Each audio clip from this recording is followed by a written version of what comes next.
This is episode 737 of the Rio Grande Foundation's Tipping Point, New Mexico. I'm Paul Gessing. And I'm Wally Drangmeister. I'm president of the Rio Grande Foundation, New Mexico's free market think tank. You can find out more about the foundation at riograndefoundation.org. Well, astute observers of this show, especially those who watch, may be clued in that I am not sitting side by side with my co-host Wally here. I am traveling for Rio Grande Foundation business. Specifically, I am at the State Policy Network annual conference, which this year is held in the Big Easy in New Orleans, Louisiana. The State Policy Network, they truly live the fiscal conservative message, because being in New Orleans in late August is not exactly as hot of a ticket as it can be during the college football season, NFL season, or Mardi Gras time of year. So late August in New Orleans, Wally, here we are. But mostly, as I do at these conferences, I'll be sitting in air-conditioned conference rooms, communicating and learning from and passing along information to other members of the free market community across the nation. Well, one of the great ironies of our modern age is sometimes you go to a conference, it almost doesn't matter where you are. It's just whatever the air conditioner is like in your conference room. So, but that's a good place to be. And that sounds like that should be a great conference, Paul. Well, they do change up the food offerings a little bit, so I'll enjoy some jambalaya and other Cajun dishes. Definitely a change from the New Mexico tastes on the food front, and a little more humidity than we often get in New Mexico. There'll be a few opportunities to go out and about, but yeah, a vast majority of the time is spent just learning and downloading and uploading information relating to what's going on in New Mexico on a wide variety of issues. And a lot of people at these events always ask me, how do you stand it? How do you deal with it? In the sense that New Mexico is such a challenged and challenging state, but a lot of people also offer assistance and thoughts on ways that they can potentially help us here in the land of enchantment. So we'll start off by talking about a recent story that appeared in the Albuquerque Journal, I'm sure other media outlets, the fact that New Mexico now is looking at $485 million in new money available as we anticipate the coming of the next legislative session in January. Now, that number could change, and obviously, if there's a massive budgetary challenge or something happens with the oil and gas industry, that number could change dramatically. But typically, if that doesn't happen, COVID doesn't hit, or whatever major earth-shattering international news item doesn't come to pass, and we'll have pretty close to $500 million. And this, it is worth noting, is different from what we talked about last week. This is general fund money that will be directly available to the legislature. Yes, there is plenty of money being stuffed into the permanent fund. We're now at $64 billion in that area. But this is the money that is kind of what we'll plan on spending, or heaven forbid, reducing taxes. And this is completely under the control of the legislature. A quick note, new money is a term that it seems like New Mexico is the only place where I've ever heard it used. I call it a surplus, a budget surplus. above and beyond. It's the difference between what revenues are coming in versus what the spending was in the previous budget. So it is worth noting that while we're not in the era of $3.5 billion budgets, those 3.5 budget surpluses, those budget surpluses were not going to last forever for the simple reason that we've spent and increased that baseline by 70% under Michelle Lujan Grisham. So we are spending a lot more money as the oil and gas rapid gains are at least slowing down. You're just not going to be able to generate that kind of new money year after year. $500 million is a very good, generous number for the state, considering that a lot of state economies are slowing down and dealing with some budget deficits. So in a reasonable world, in a fair world, New Mexico's politicians would be considering returning all or part of this money to the taxpayers, given the run up we've seen in the spending under Michelle Lujan Grisham. I'm not holding my breath, but we'll be focused there in Santa Fe on exactly that kind of thing in the session comes about in January. Well, Paul, as we think about this money, yeah, and you're right. New money is doesn't new money is what you spend. It's not what you return to the taxpayers in the traditional parlance of our legislature. But we do have a couple of types of issues facing the state, and some of them money can help. But man, we have policy issues that money will not make a difference in. It's one of those our lack of law enforcement, our education, which is not driven by how much we're spending on education, it's how we're doing it, those sorts of policy things. Uh, and so hopefully there will be some money for some tax cuts. I would say let's eliminate our income tax. We got to do something to get this state going forward in a way where business is there, because without that, a lot of the other issues, they work hand in hand. Without a vibrant business community, people don't want to have their children educated. And with crime, people don't want to live here.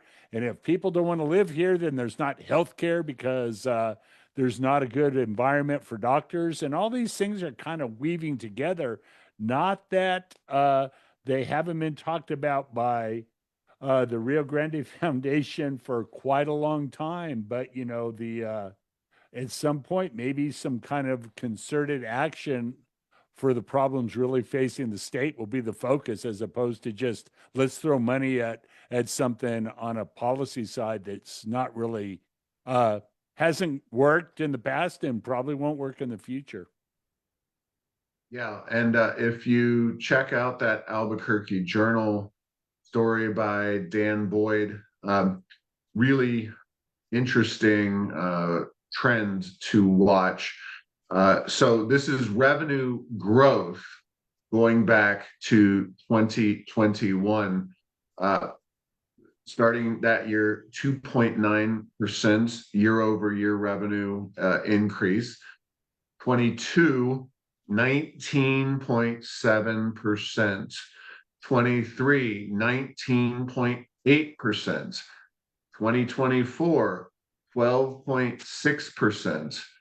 2025, 4.6% projected, and 2026, 0.4% projected. Now, these are fiscal years, although not labeled clearly.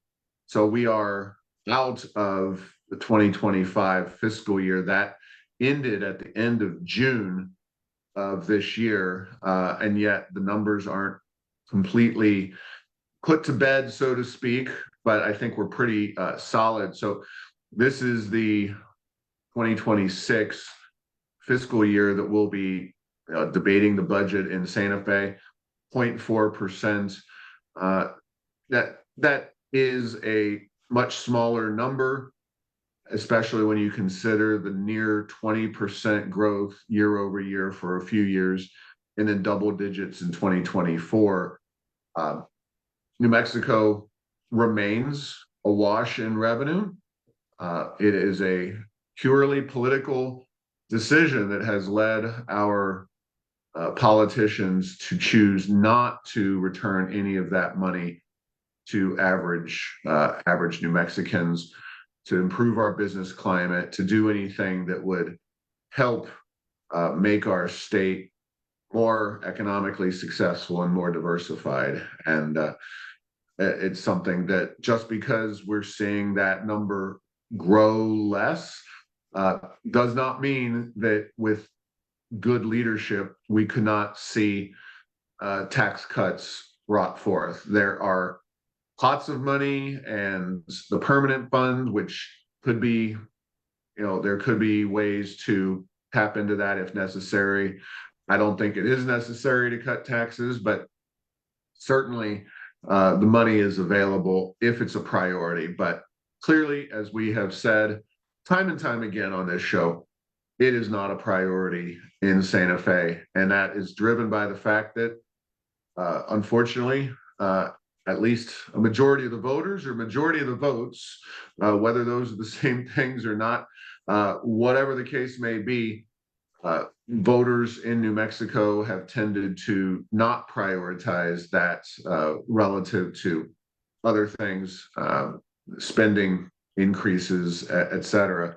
So our work continues to try to educate more New Mexicans about how we can all benefit from returning some of this largesse in the form of tax reduction. And I want to emphasize,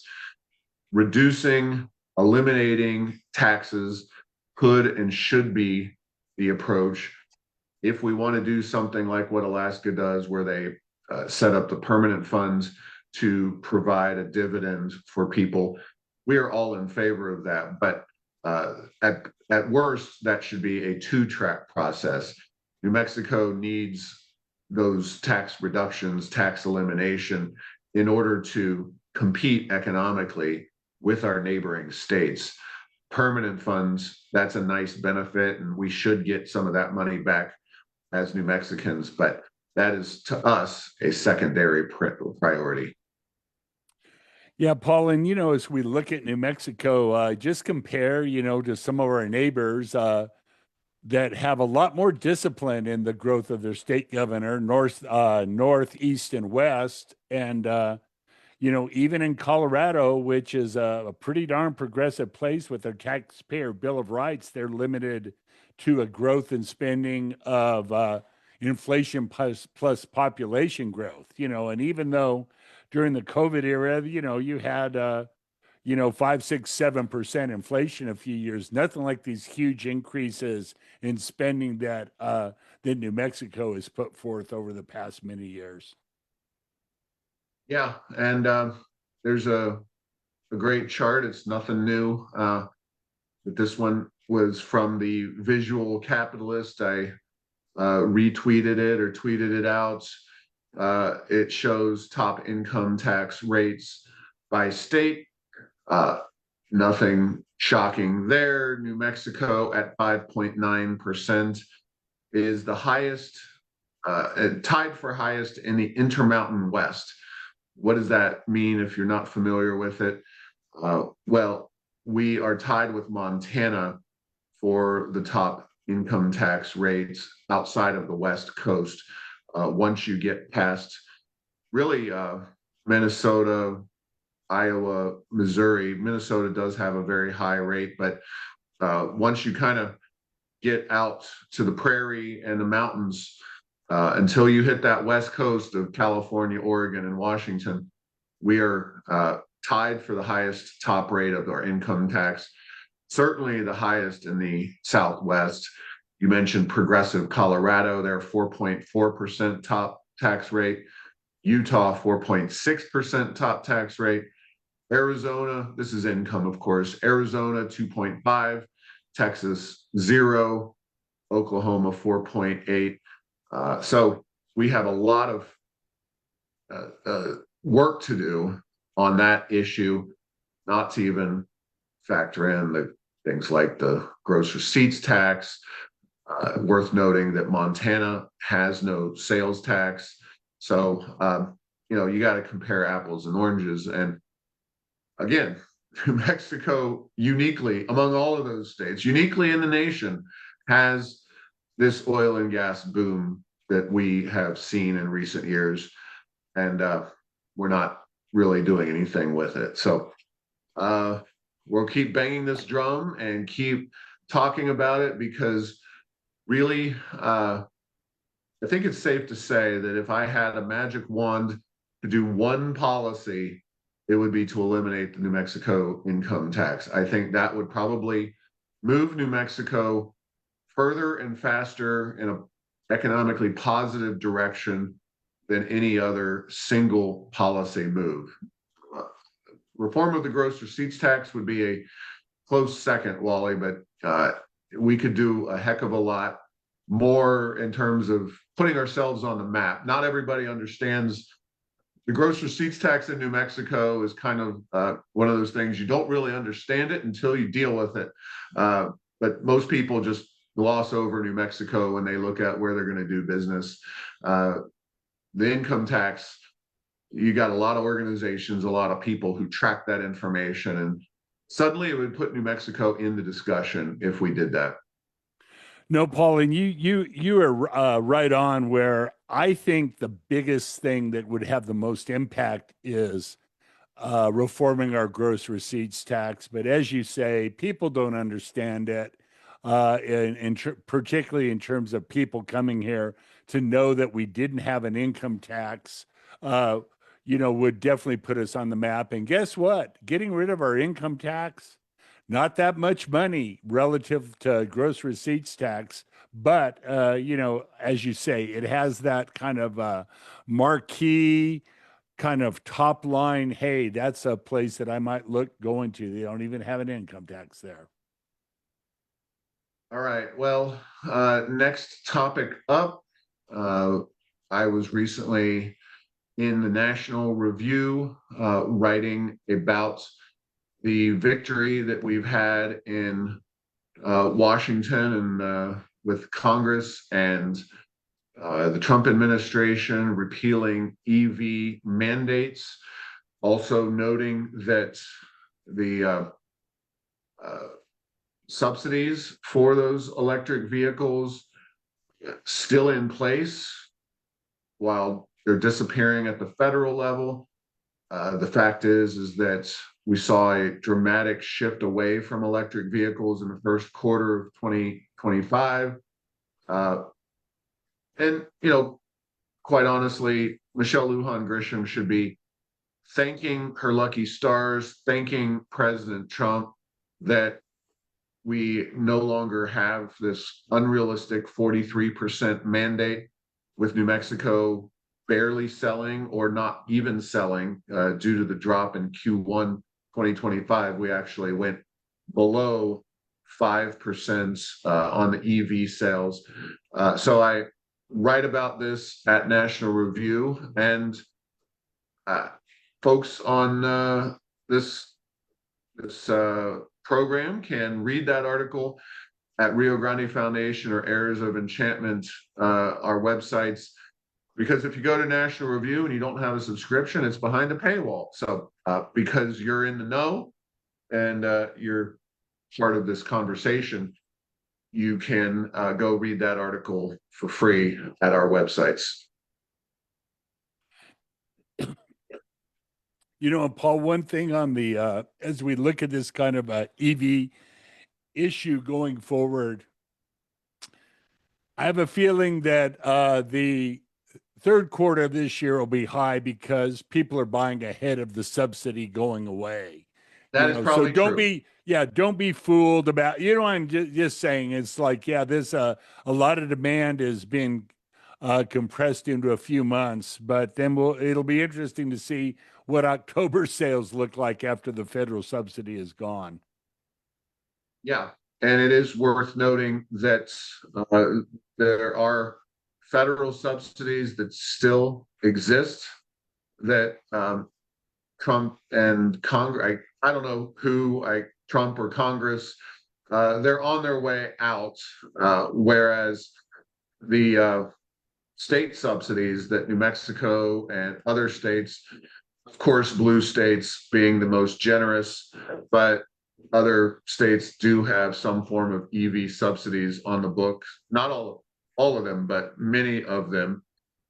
So there's the federal EV subsidies are going away. I think the start is in September. So you're still, if you are listening to this and you want an EV, well, you can get up to $7,500 in federal tax credits for the purchase of a new EV, 4,000 for used.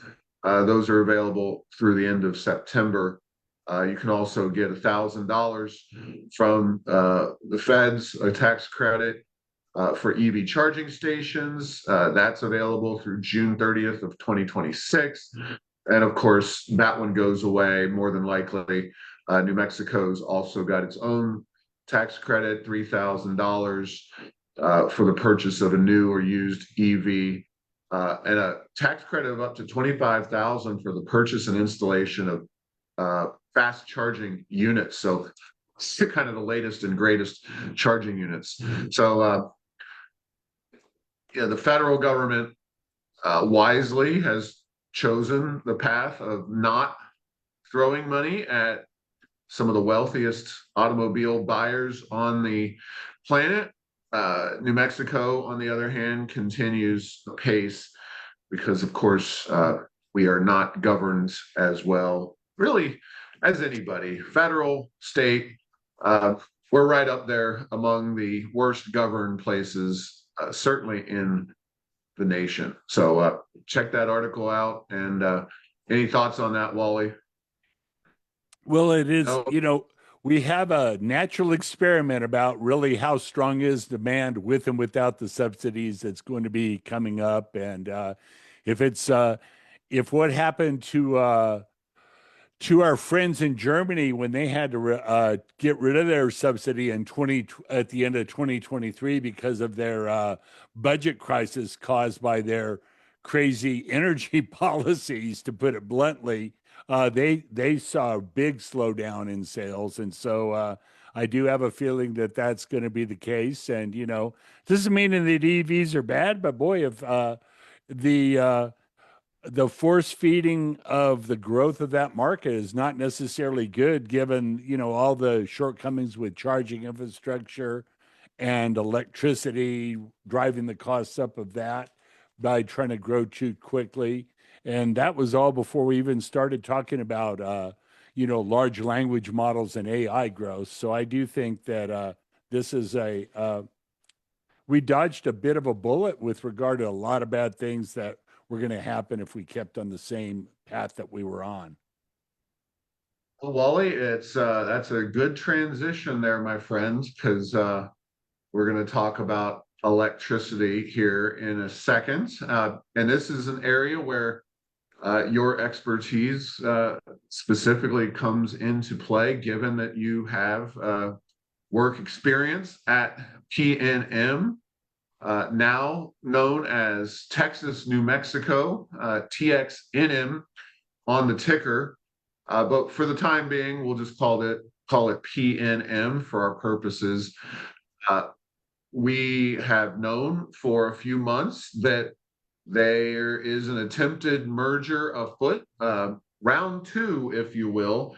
And before we get into some of the details and our thoughts on this particular merger, it is worth noting that Avangrid was the original chosen merger partner, Spanish company trying to buy PNM. There was that awkward transition phase, we'll just call it, for the PRC, which is ultimately going to be behind this decision from the PRC to the constitutional shift.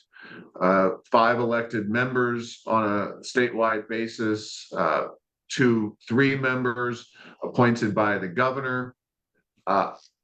While Rio Grande Foundation did not take a position one way or the other on this particular that merger. Uh, we followed it closely because PNM is such a big company, an important player in New Mexico economically, philanthropically.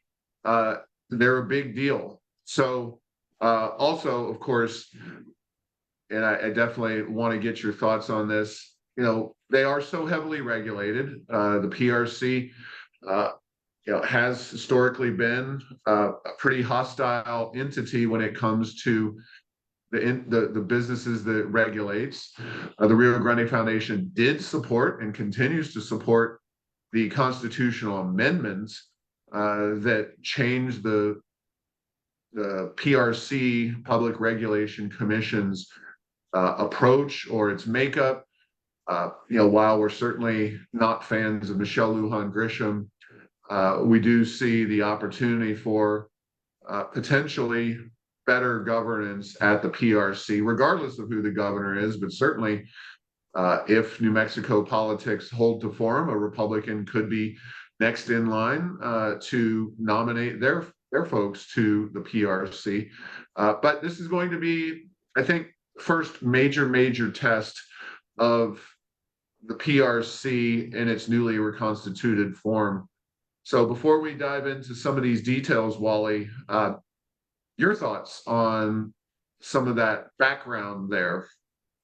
Well, Paul, to call the electric industry heavily regulated, it is really there, and it's not only what they do, but the prices they are able to charge and the terms under which the prices they charge. All of that is regulated, and so many say, and uh, I I bring this up because I've seen it. When you're a regulated utility, your number one customer doesn't buy any electricity from you.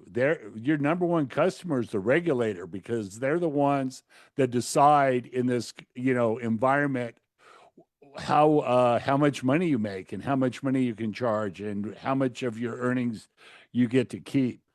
And so then as we go forward, there's always the issue about does this corporate merger make sense or who does it make sense for?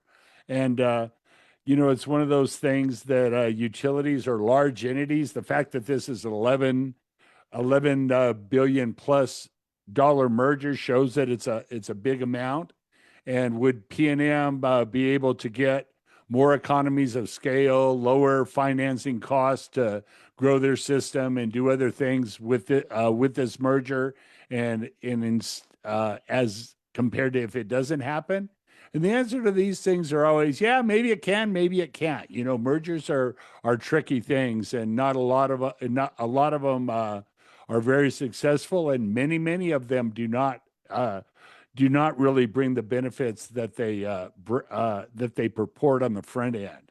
So yeah, this is one of those things. Who knows? So I do think that just like Avangrid got a lot of pushback, the fact that this is a equity investment firm that would be buying PNM, they're already getting a lot of pushback, and so to help, I don't know, ease the pain, if it were, or make this easier for regulators to say yes, they propose savings. In this case, like $105 million in savings over a 4-year period, and that sounds like a lot of money. And at some level, it is a lot of money. But make no mistake, $105 million out of an $11.5 billion deal that's less than 1% of the deal. So yeah, there is some savings in the short run. But again, compared to what would rates have been before and after? And so, is this a good deal or not? And Paul, it's a good deal for somebody. Usually it's a good deal for the executives of the company that are being acquired because those are either given a bigger job or else bought out with some sort of golden parachute like things. Is it good for the stockholders? Probably, but again, not for sure. And is it good for the customers? we'll have to wait and see on that one. And again, it's always tough to know because compared to what would have rates have been with this? What would they been without this? These are very tough questions to answer. And believe me, watch the regulatory hearings and people griping about it. There will be a lot of smoke and a lot of heat, but you won't see a lot of fire. It'll make, if you're confused going into it, if you listen to everybody else, they'll have such wild opinions going everywhere. Uh, I don't know. Just flip a coin. Is this a good deal or not? And just or ask the magic Well, 8 ball. let me add a little bit of additional bones to some of the meat that you've already put out there. So you mentioned $11.5 billion. That is for PNM in terms of New Mexico itself, as well as their Texas holdings, which are rapidly growing, whereas obviously we know New Mexico's economy is not growing particularly quickly. That being said, there are already rumblings. And by the way, this is more of a Jackson Pollock kind of approach to this, uh, not a structured ABC thing we're dealing with here. This is a very complicated, as you say, in many ways, kind of all over the place benefits and drawbacks discussion we're going to be dealing with here. But it is worth noting that this is a company with assets in multiple states, PNM or TXNM.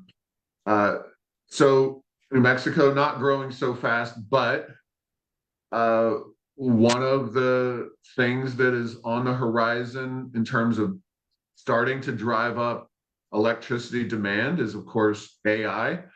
And we're already seeing rumblings. The Four Corners Power Station, which PNM has a stake in, the coal-fired power plant, the other one in that area of the state, is being kept open by really Arizona Public Service because they are looking at this AI boom in electricity generation. And generally speaking, correct me if I'm wrong, Wally, but the trend in American electricity demand had been fairly steady due to innovation.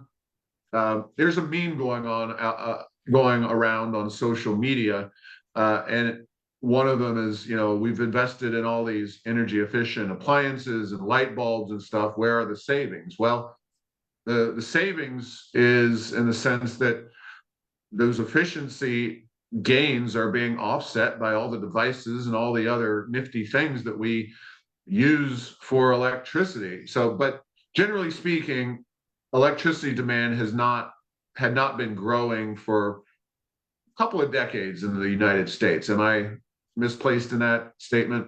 Well, I don't think it's been growing a lot, that's for sure. You know what I mean? So you're right on, Right. Paul. And in a place like New Mexico where our population hasn't grown and we hadn't added a lot of industry other than oil and gas, it was and again, PNM is not the electric provider down in the oil and gas area. It's the Albuquerque, Santa Right. Fe kind of middle of the state.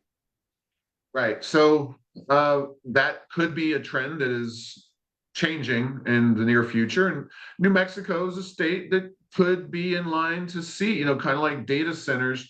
We are a state that's relatively free of those natural disasters. I'm here in New Orleans. You're not going to put a data center or something involving AI in a place like New Orleans for the simple reason, well, we're coming up on 20 years since Katrina. That's a great example of something you want to avoid. So uh, we're also focusing on PNM and their borrowing costs. They don't have a very strong bond rating, which makes their borrowing costs really high, which is tough, especially right now, because they are having to comply with the Energy Transition Act, and that involves borrowing at a relatively high cost because their rating is low. By simply being a part of a bigger company, in this case, Blackstone, not to be confused with BlackRock. And actually, the company is Croy Parent Co. LLC, a subsidiary of Blackstone Infrastructure, which is, of course, a not a traditional corporation. It's a private equity corporation, which is a different animal with different incentives. And some of I think that's going to be a big stumbling block for a lot of the opposition. That's what they're going to focus on. Uh, any thoughts on all of that? Well, the thing with the Blackstone is, yeah, but private equity has different rules, and one of the rules is they don't have to disclose nearly as much as a private firm compared to a publicly traded firm, say on the New York Stock Exchange, which is where TXNM is.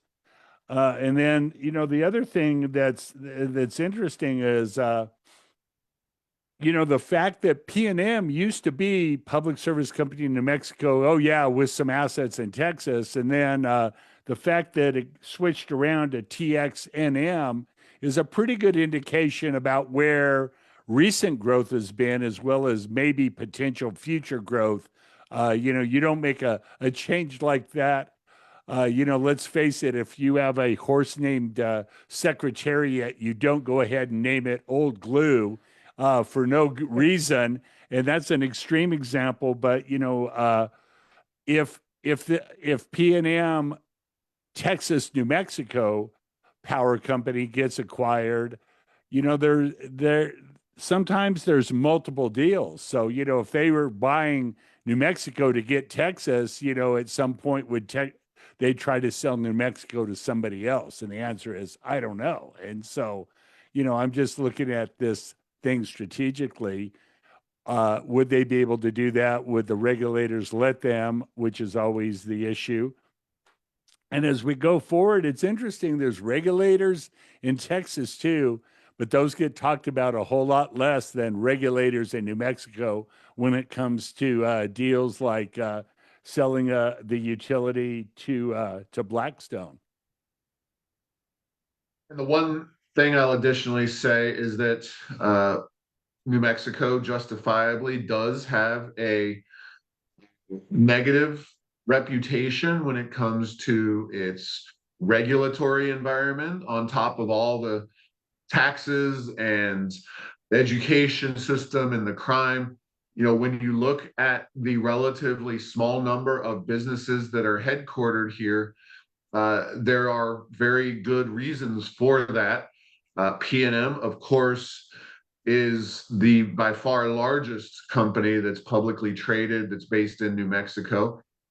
But the PRC is going to be running a risk here, if they were to reject this particular purchase, of really putting a black mark by New Mexico and its reputation. It's once bitten, twice shy, three strikes, you're out, that kind of thing.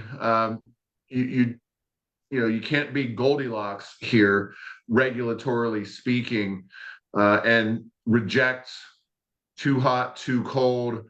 Oh, we're looking for just right. Well, that's not the way free market capitalism works. Certainly, this is not free market capitalism here, in the sense that it's not, by any stretch of the imagination, the Wild West or the unbridled capitalism of the 19th century or anything.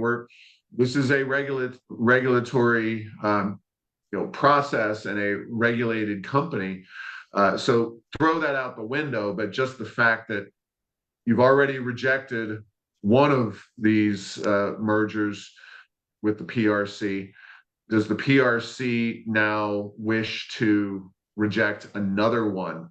I think that's going to be a fascinating part of this discussion. So those are the two aspects that I'm really looking at the private equity component, as well as, do we want to reject a second merger opportunity for this business and really make it, we talked about this back in the legislative session, where you're putting up hospitals and medical facilities that want to close or merge, and them having to deal with a regulatory body now. And I believe that that was one of the worst bills that passed this last legislative session, was signed into law. That process is much more in full flower here as it pertains to PNM. Boy, if they reject this one, then that really gives New Mexico quasi pariah status, regulatorily speaking. Yeah, and then just two quick points to round this out is that what's going to happen to demand? New Mexico's not growing, but we have the EVs are seemingly neutered for a while, but those could come back at some point in the future, and then the AI demand. And so if this merger doesn't go through, and AI is a big thing everywhere, but they bypass New Mexico because of the regulatory situation, and the fact that their PNM or Texas, New Mexico is not part of an entity that has the access to the financing needed to grow. Will that make an impact? And then, final point, New Mexico is a good place for wind and solar. Wind and solar is not everything you need, and it's not always the answer, but New Mexico is a good place for both of those. And so it's interesting. Could not having this merger go through mean that a lot of projects that otherwise could happen here, even on the anointed perfect wind and solar, in a little tongue in cheek there, every energy source has its pros and cons, but a lot is at stake here, more so than utilities and certainly more so than regulators are used to dealing with in the electric industry. A lot more volatility, a lot more unanswered questions. Yeah. We've only got a few short minutes, and we'll just talk about this last story. Just kind of putting it on the radar. I was not aware of this, but I saw something about a potential new executive office building adjacent to the Roundhouse up in Santa Fe. This is from Construction Reporter, which, with all due respect to Carla Kugler and our friends in the construction industry, is not the most scintillating reading material you can come up with, but it's pretty interesting. This is a planned 3-story, 192,000 square foot structure. Essentially, if you're familiar with the Capitol in Santa Fe, near the parking garage, that is also a relatively recent development. It looks like this effort is moving forward, again, due to the size and growth of New Mexico and its executive branch, because currently the governor is housed in the Capitol up on the 4th floor. Their annex was built a few decades ago. I don't know exactly when, but this could be yet another opportunity for expanding the imprint of government. Ironically, so far, the only opposition that we've seen is from the NIMBY crowd. And, like a broken clock, the NIMBY crowd is right sometimes, once in a while. Their concern, however, is for the structures that will have to be torn down in order to make room for this facility. Now, obviously, our dire preference is that we shrink the size of state government somewhat, or at least keep it reasonable. This is not regulatory agencies. This is the governor and her coterie of staff that apparently have outgrown their facilities on the 4th floor. So, according to documents available, this project will cost taxpayers about $185 million. That, of course, would likely go up due to cost overruns, et cetera, et cetera. But something that popped on our radar screen that was just not something I was aware of. But yeah, could be another expansion of, big government breeds bigger government buildings. And there you go. Yes, and Paul, if this building does get built, they need to let some of those leases go. You know what I mean? From everything you hear, uh, out there on the mean streets in New Mexico, there's plenty of office space, and that the offices are not bursting at the seams with the current level we have. And to add, I believe it's 192,000 square feet. That's somewhere, depending on how tightly or opulently spaced the offices are, somewhere between 250 and 1,250 employees. So, that could be a lot of people, and I guess, but it all can come from new money. So I guess we don't need to worry. Yeah, exactly. All right. Well, we'll be back at it, and I'll be back in the land of enchantment for the next installment of Tipping Point, New Mexico. But in the meantime, thanks for listening to this week's episode. Find all episodes at tippingpointnm.com or at the Rio Grande Foundation's YouTube channel. Subscribe to the show at Apple, Stitcher, or tell Google Home to play Tipping Point, New Mexico. Thanks to Path 3 Marketing for producing this show.